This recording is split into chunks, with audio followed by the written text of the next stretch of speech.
அல்லேலூயா. வீட்டில் சோறு பொங்கும்போது புது அரிசியை பொங்கணும்னு வச்சுக்கிடுவோம். 2 கவுதியில் என்ன ஆயிரும்? உழைஞ்சிரும். ரேஷன் அரிசியை போட்டு வேக வச்சா 1.5 மணி நேரம் ஆகுது வெந்து வெளியே எடுக்கிறதுக்கு. ஏன் ரேஷன் அரிசி வேகுதுன்னா அது 2 அவியல். ஒரு அவியல் போட்டு நெல்லை அவிச்சு காய போட்டு திரும்பி நனைய போட்டு திரும்பி அவிச்சு அவங்க காய போட்டு தான் அதை ரேஷன் அரிசியை அடிப்பாங்க. ஏன்னா நொறுங்காது அப்படின்னுட்டு, நாள்பட ஒன்றும் செய்யாதுன்னுட்டு. அதனால் எல்லாவற்றுக்கும் ஆட்டுக்குட்டி குட்டி போடுறதுக்கு எவ்வளோ மாதம் ஆகும்?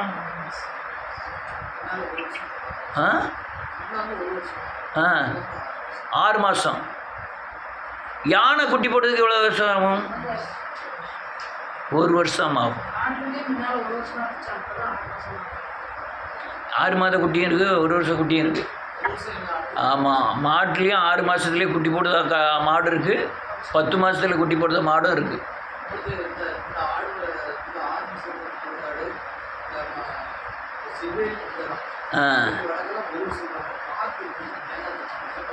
ஆமாம், ரைட். இயேசுவின் நாமத்தினாலே எல்லாத்துக்கும் ஒவ்வொரு காலங்கள், ஏற்ற காலங்கள் இருக்கிறது.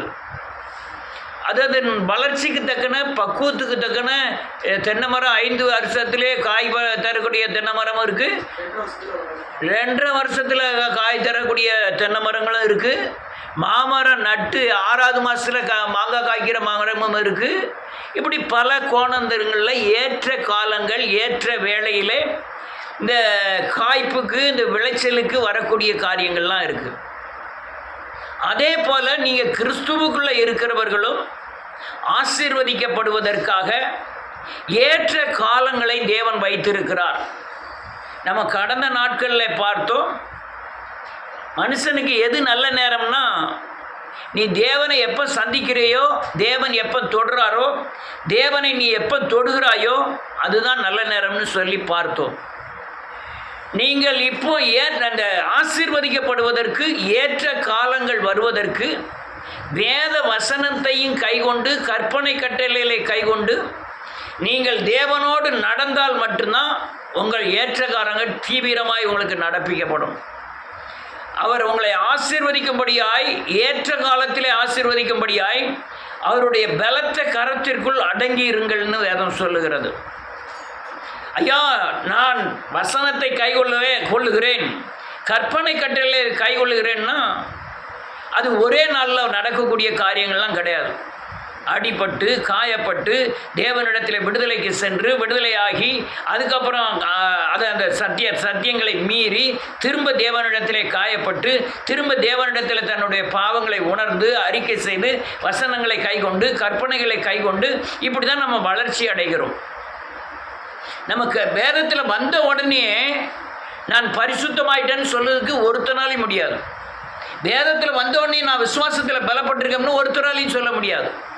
நான் வசனத்தை பூரா கைகொள்கிறோம்னு ஒருவனும் பரிசுத்தவான் இல்லை. பரிசுத்தவான் இன்னும் பரிசுத்தவானாக கடவன். நீங்கள் மகிமை மேல் மகிமை அடைந்து மறுரூபமாக வேண்டும்.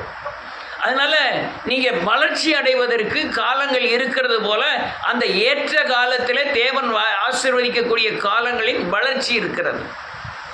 நீங்கள் பூரணப்படணும். நீங்கள் வளர்ச்சியா கற்பனை கட்டளைகளை கைக்கொள்வதற்கு பூரணப்பட வேண்டும். 5 புலன்களையும் அடக்கி தேவ வசனத்துக்குள்ளே தன்னுடைய வாழ்க்கையை திருப்ப வேண்டும். அப்படி திருப்பினாதான் அந்த ஏற்ற காலங்கள் வைத்திருக்கிற ஏற்ற காலங்களிலே சரியான ஆசீர்வாதங்களை தேவன் கொடுப்பார். நான் 30 வருஷம் எழுப்புதலுக்காய் காத்திருக்கிறேன். 1 நாள் 2 நாளில் நான் சந்தித்த ஆத்துமாக்கள் நிறைய பேர், 1000 கணக்கில் சந்திச்சிருப்பேன். ஏகப்பட்ட பேருக்கு சத்தியத்தை போதித்து இருக்கிறேன். ஒரு வாரத்திலே 4 தடவை 5 தடவை பிரசங்கிக்கிறேன். ஒரு வாரத்திலே எத்தனையோ ஜெப கூட்டங்கள் நடத்துகிறேன் ஒரே வாரத்தில். ஆனாலும் நான் உருவாகுவதற்கும் அநேகரை உருவாக்குவதற்கும் தான் இந்த பிரச்சனை, இந்த பாடுகளை சகிக்கிறேன். ஆனால் தேவன் உண்மை உள்ளவன் பரிபூர்ண ஆசீர்வாதத்தை பெறுவான்.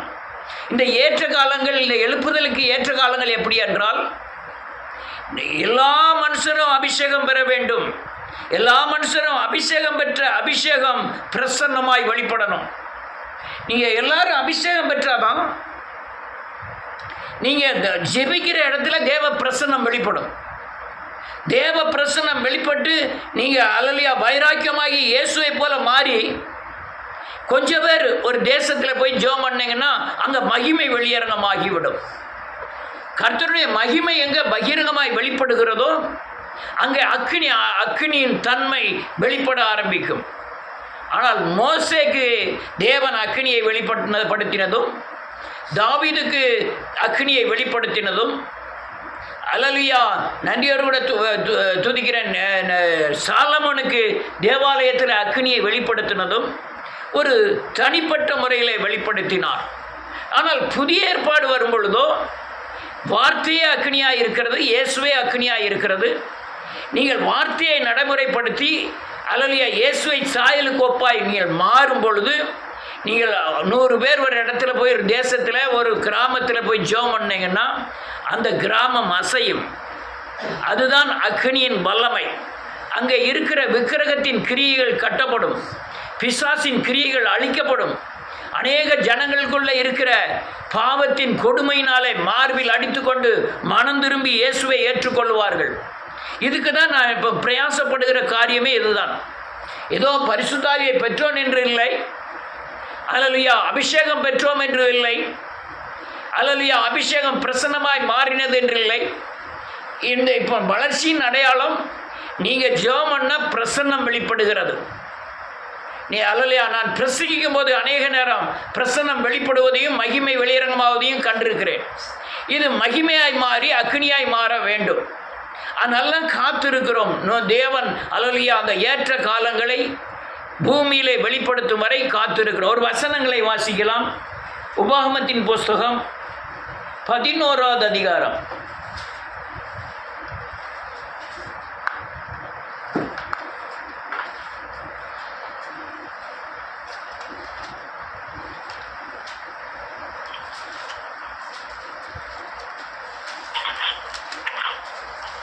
பதினோராவது அதிகாரம் 13வது வசனத்திலிருந்து.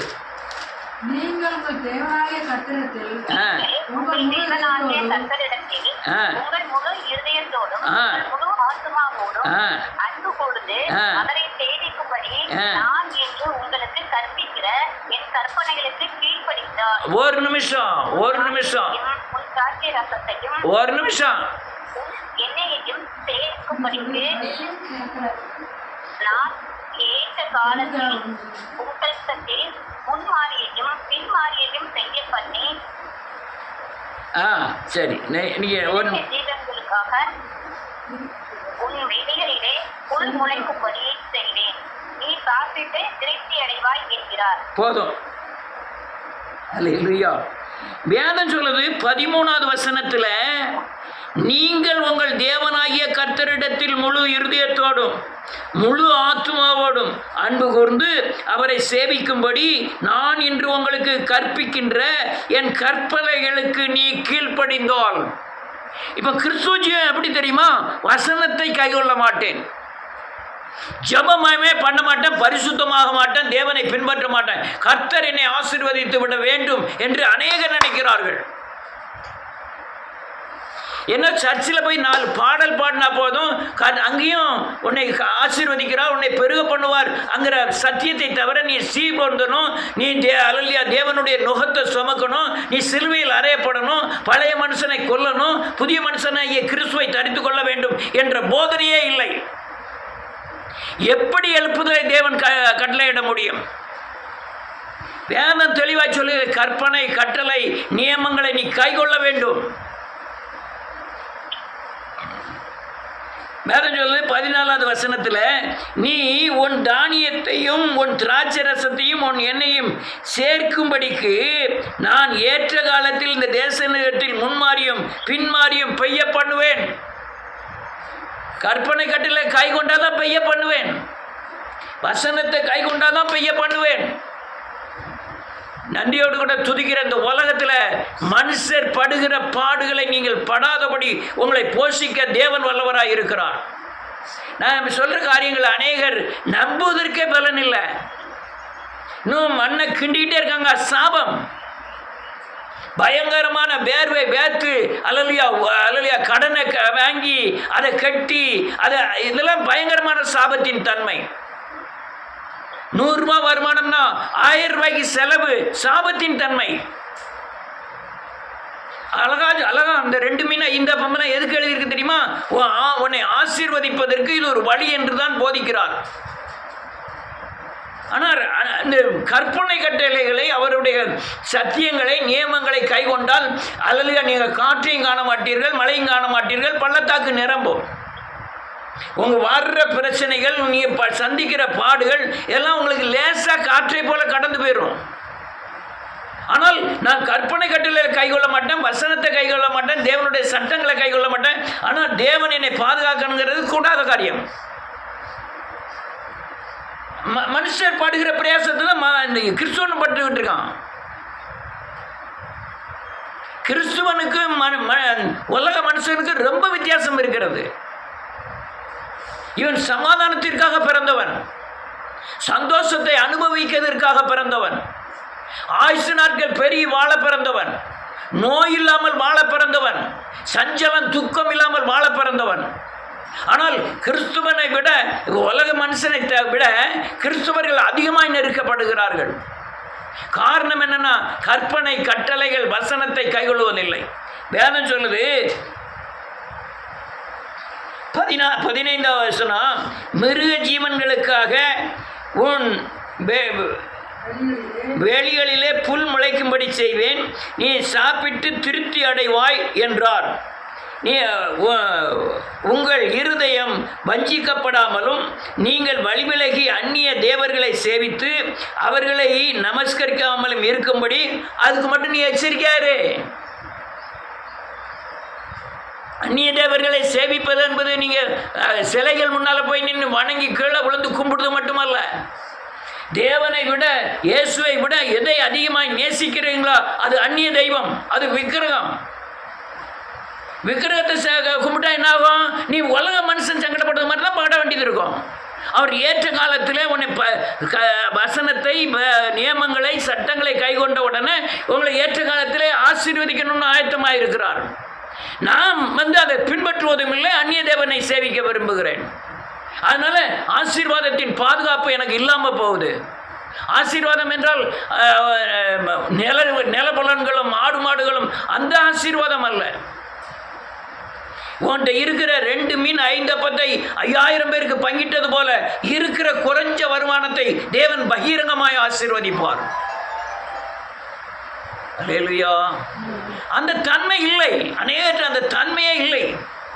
இன்னொரு வசனத்தை வாசிப்போம். உபாகமம் 28வது அதிகாரம் 9வது வசனத்திலிருந்து.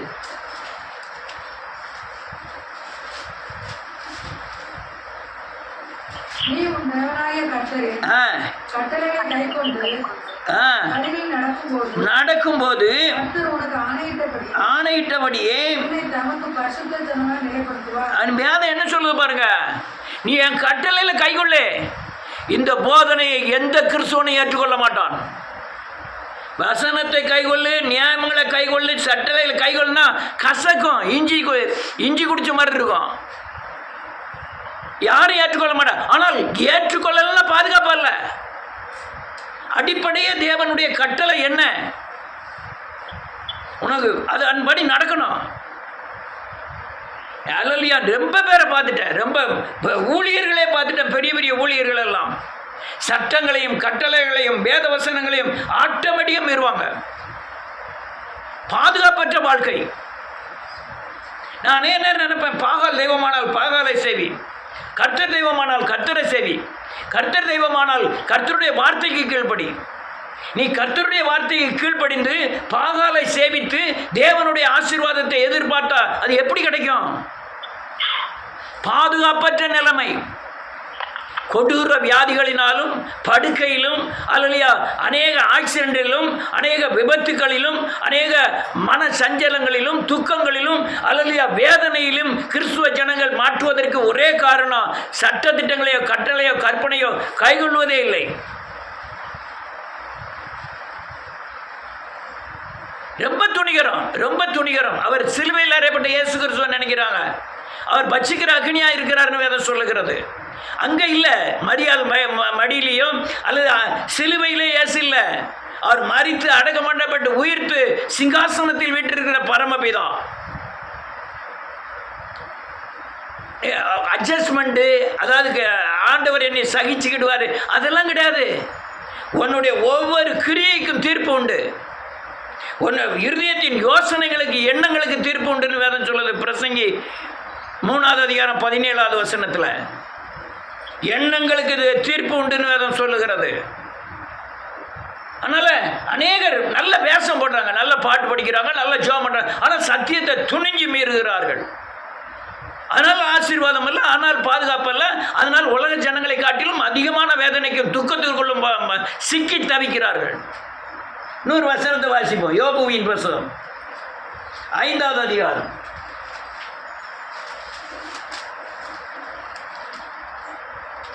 5வது அதிகாரம் 19வது வசனத்திலிருந்து.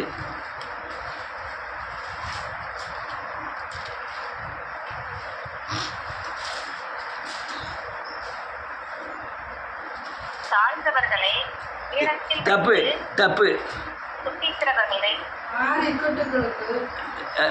6 இக்கட்டுகளுக்கு நீங்களாக்குவார். 7வதிலும் 6 காரியங்கள் உன்னை தப்பி வைக்கிறார். 7வது காரியங்களும் உன்னை தொடாது.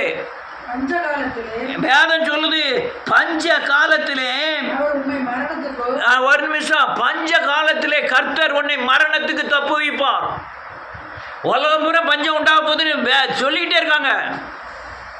அந்த பஞ்ச காலத்தில் உனக்கு உணவு அல்லையா மரணத்துக்கெல்லாம் தப்பு வைப்பார்.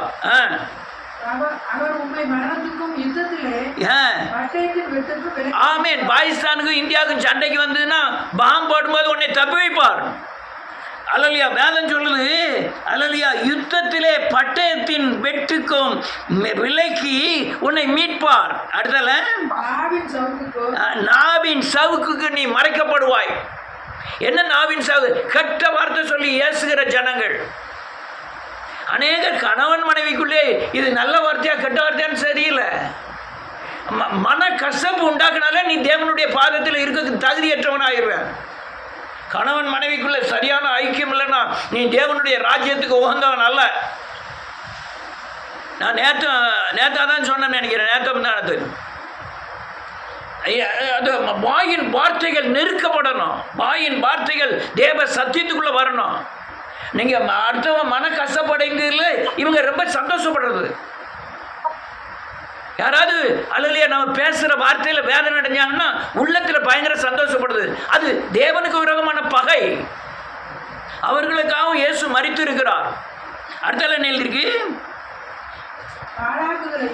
பாலாக்குதல் வரும்போது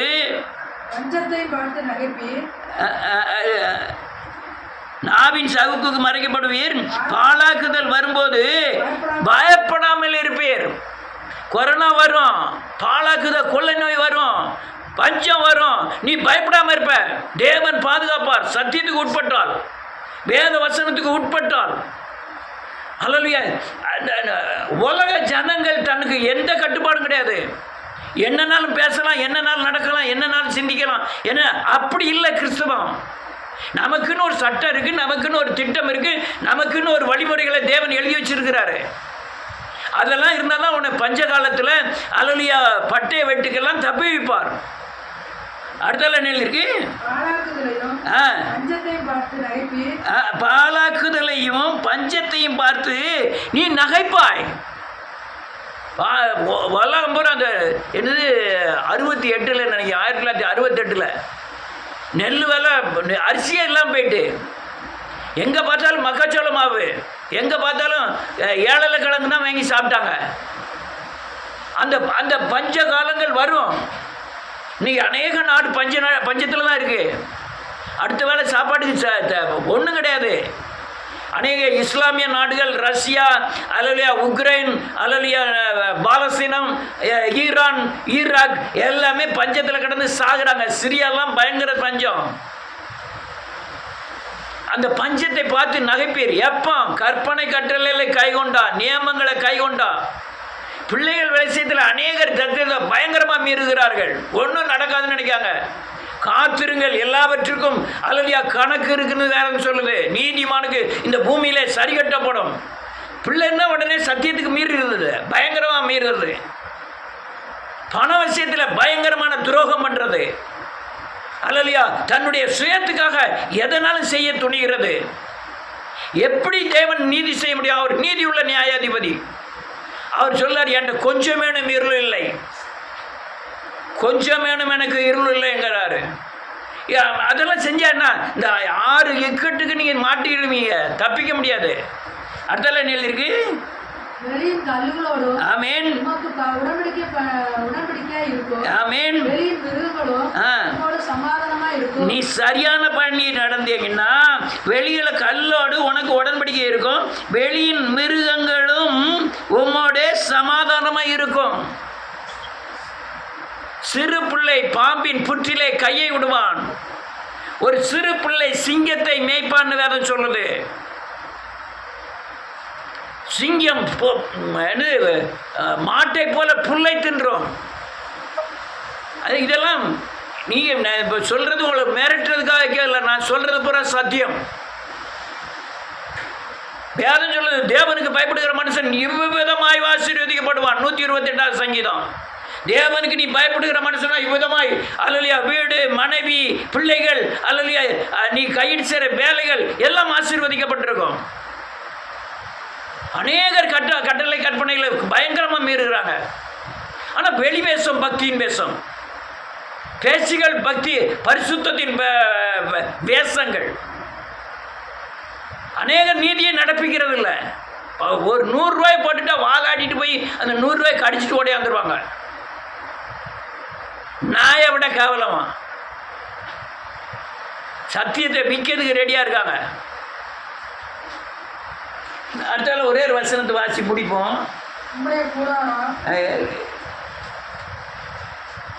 எத்தனை காண்பீர். ஆமீன். ஆமீன். உம்முடைய வாசஸ்தலத்தை நீங்க விசாரிக்கும் போது குறைவை காண மாட்டீர்கள். அல்லேலூயா. நீங்க வனாந்திரத்தில் இருந்தாலும் செழிப்பா இருப்பீங்க. உலகம் பூரா பஞ்சம் உண்டானாலும் உங்களுக்கு பஞ்சம் அட்டாக் பண்ணாது. உலகம் பூரா கொள்ளை நோயில் இருந்தாலும் நீங்கள் கொள்ளை நோய்க்கு தப்புவிக்கப்படுவீர்கள். அதான் 91 சங்கம் கிளீனாக எழுதினார் ஆண்டவர். உன் பக்கத்தில் 1000 பேர், வலது பக்கத்தில் 10000 பேர் விழுந்தாலும் உன்னை அணுகாது. நீ அவங்களுக்கு துன்மார்க்கர் வருவார், பலனை காண்பாய். ஆனால் நீ சத்தியத்தை கைகொள்ளாம, கற்பனை கட்டளையில் கைகொள்ளாம, நியமங்களை கைகொள்ளலாம, பாதுகாப்புக்குள்ளே வந்துடலாம் மட்டும் கனவுல கூட நினைக்க வேண்டாம். கனவுல கூட நினைக்க வேண்டாம். நான் சத்தியத்தை சத்தியமாக சொல்கிறேன். நான் மூடி மறைக்கிறதெல்லாம் கிடையாது. நீங்கள் தேவனை பின்பற்றினா தேவன் உன்னை பின்பற்றுவார். நீ குணசாலியாக இருந்தால் தேவன் குணசாலியாக இருப்பார். நீ தயாளனாக இருந்தால் தேவன் தயாளனாக இருப்பார். நீ மாறுபடுகிறவனாக இருந்தால் அவரும் மாறுபடுகிறவராக இருப்பார் தான் சங்கீதத்தில் எழுதப்பட்டிருக்கிறது. அநேகருக்கு அந்த உணர்வற்ற தன்மைகள் ஏதோ நடிப்பு, எல்லாம் இந்த வேதத்தில் வந்தோன்னா நடிப்பு. எந்த காரியம் நேற்று கர்த்தர் செய்த சாட்சி என்ன? நேற்று கர்த்தர் செய்த காரியம் என்ன? கடந்த நாட்களிலே தேவன் உன்னை மறக்க முடியாத காரியங்களை என்ன செஞ்சாரு? நீ கற்பனை கட்டளை கை கொண்டனா இதெல்லாம் சாட்சியாய் மாறும். போன வந்த பயங்கரமான யுத்தத்தில் கர்த்தர் உனக்கு என்ன உதவி செய்தார்? ஜீவனுக்கு விரோதமான காரியங்கள் எந்த காரியங்களில் கர்த்தர் முன்ன நின்னார்? இதெல்லாம் உனக்கு சாட்சியா அப்பப்போ சாட்சியா மாறிக்கிட்டே இருக்கணும். அப்பதான் நீ தேவனுக்குள்ள இருக்குதா அர்த்தம். மண்டடி குணமானது, வயிற்று வலி குணமானது இது இல்லை. தேவனுடைய கிரியைகள் என்ன? என்னை காக்கிறவர் உறங்கார், என்னை காக்கிறவர் உறங்குவதும் இல்லை தூங்குவதும் இல்லைன்னு வேதம் சொல்லுது. என்னை விசுவாசிக்கிறோம் வெட்கப்பட்டு போவதில்லை. அடுத்த நிலையில் இருக்கு 25. பெருகி இருப்பார்கள் என்பதை அறிந்து கொள்வீர். தானியம் ஏற்ற காலத்தில் அம்பாரத்தில் சேருகிறது போல முதிர் வயதிலே கல்லறையில் சேர்வீர். அரகுர சாவெல்லாம் கிடையாது, கல்லறையிலே சேர்வீர். ஆனால் வசனத்தை கைக்கொள்ள வேண்டும். ஆனால் சட்டத்திட்டங்களை கைக்கொள்ளணும், நியமங்களை கைக்கொள்ளணும், கற்பனைகளை கைக்கொள்ளணும். இன்னொரு வசனத்தை வாசிக்கணும். கலாத்தியரின் புத்தகம் 6வது அதிகாரம்.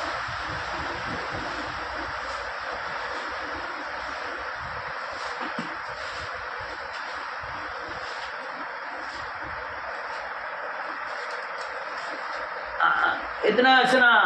6வது வசனத்திலிருந்து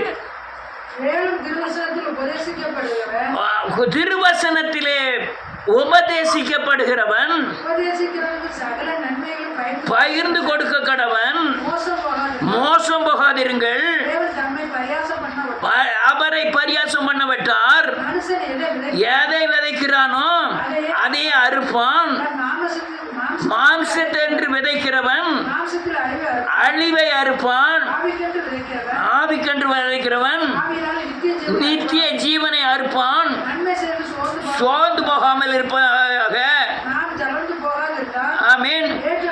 ஏற்ற காலத்திலே அறுப்போம்.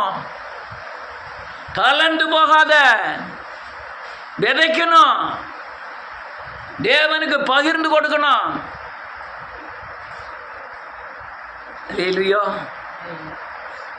பகிர்ந்து கொடுக்கணும். ஏற்ற காலத்தில் நீங்கள் அறிக்கணும்னா தேவனுக்கு உண்மையாக இருக்கணும். இன்னொரு வசனத்தை வாசி முடிப்போம். இயேசுவின் நாமம். 1 பேதுருவின் புத்தகம் 5வது அதிகாரம் 6வது வசனத்திலிருந்து. 1 பேதுரு 5வது அதிகாரம் 6வது வசனத்திலிருந்து. ஏற்ற காலத்தில் தேவன் உங்களை உயர்த்தும்படிக்கு. என்ன அர்த்தம்? அவர் பலத்தக்காரன். அவர் வார்த்தைக்குள் அடங்கியிருங்கள். அவர் சட்டத்திட்டத்துக்குள் அடங்கியிருங்கள். அவர் கற்பனை கட்டளைக்குள் அடங்கியிருங்கள். அவர் ஏற்ற காலத்தில் உன்னை உயர்த்துவார். உயர்த்துவார். அநேகர் பிழைப்பை நம்பி தான் இருக்காங்க. உழைக்கணும் உழைக்கணும் உழைக்கணும், எப்படியாவது துட்டு சேர்க்கணும். இல்லை, விசுவாசி, தேவனை விசுவாசி, உண்மையாடு, தேவனோடு பழகு, தேவனோடு பேசு. தேவன் உன்னை உயர்த்துவார். ஏற்ற காலத்தில் உயர்த்துவார். பலத்த கருத்திற்குள் அடங்கிரு. சத்தியத்தை மீறி நாசமாகிறதை விட சத்தியத்தை கைகொண்டு நீ ஆசீர்வதிக்கப்படுவது நல்லது. அநேகர் சத்தியத்தை மீறி கிறிஸ்தவர்கள் நாசமாகறாங்க. கண்ணீரோடும் கவலையோடும் அநேக பிள்ளைகளை இழந்து, கணவனை இழந்து, பெண்டாட்டியை இழந்து, அல்லது வீட்டை இழந்து நாசமடைகிறார்கள் சத்தியத்தை மீறி. எத்தனை பேர் போகுதுன்னு தெரியல. ஆனா நீ சத்தியத்தை கைகொண்டு ஆசீர்வதிக்கப்படு. தேவனோடு நடந்து அல்லது சமாதானத்தோடு வாழ கற்றுக்கொள். தேவனோடு பேசு, தேவனோடு உறவாடு. உன் காரியத்தை எல்லாம் கத்திரத்தை ஒப்புவி, காரியங்களை அவரே வாய்க்க பண்ணுவார்னு வேதம் சொல்லுது. வழிகளில் எல்லாம் அவரை நினைத்துக்கொள், அவரே உன் காரியங்களை வாய்க்க பண்ணுவார். அநேகருக்கு அந்த தன்மைகள் இல்லை. சர்ச்சை வந்தால் சோத்திரம், வீட்டுக்கு போனால் ஆத்திரம். உன் சிந்தனையும் செயலும் இயேசு கிறிஸ்துக்குள்ளே இருக்கட்டும். உன் பேச்சும் வழக்குகளும் வேத வார்த்தைக்குள்ளே இருக்கட்டும். தேவனை நம்பு, முழுசுமா தேவனை நம்பு. நம்புகிறவன் செழிப்பான் வேதம் சொல்லுது. நம்புகிறவன் உயர்ந்த அடைக்கலத்தில் வைக்கப்படுவான். எல்லா காரியத்தையும் சுய புத்தியை சாராமல் தேவனை சார்ந்து கொள். அடுத்தால என்ன இருக்கு?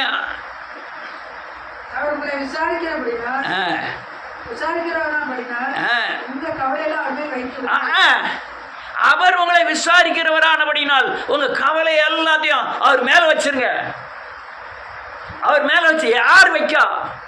உன் நிலைமைய நான் ஆண்டவரே என் நிலைமை இதுதான் என்னைக்கு போய் சொன்னீங்க? நீங்க உங்களை தான் கேட்க.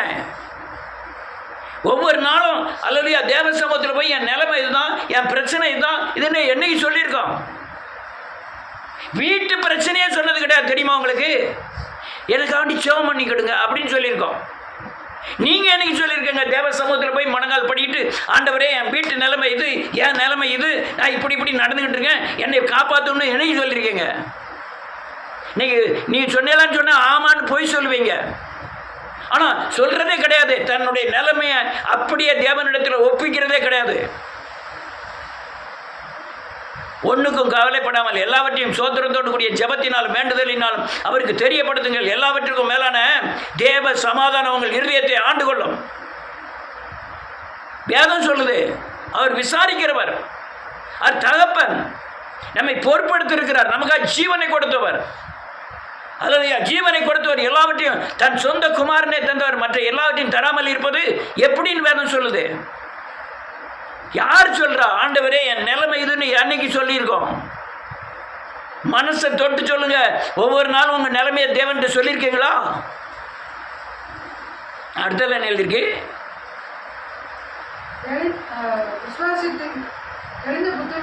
தெளிந்த புத்தியுள்ளவராயிருங்கள், விழித்திருங்கள், ஏனெனில் ஆமீன் ஆமீன். அநேகருடைய பதில் தான், என்னை பிசாசு ஜெபம் பண்ண விடாம ஆகிட்டான், என்னை பிசாசு வேதத்தை வாசிக்க விடாம ஆகிட்டான், என்னைய பிசாசு சாப்பிட விடாம ஆகிட்டான்னு சொல்லுங்களேன். சாப்பாடு எப்படியும் மூணு தட்டு போயிருது.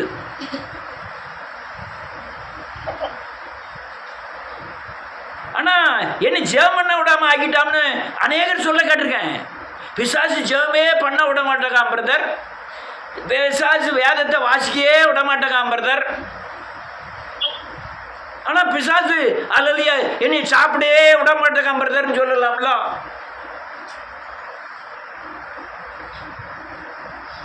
அடுத்த லைனில் இருக்கு,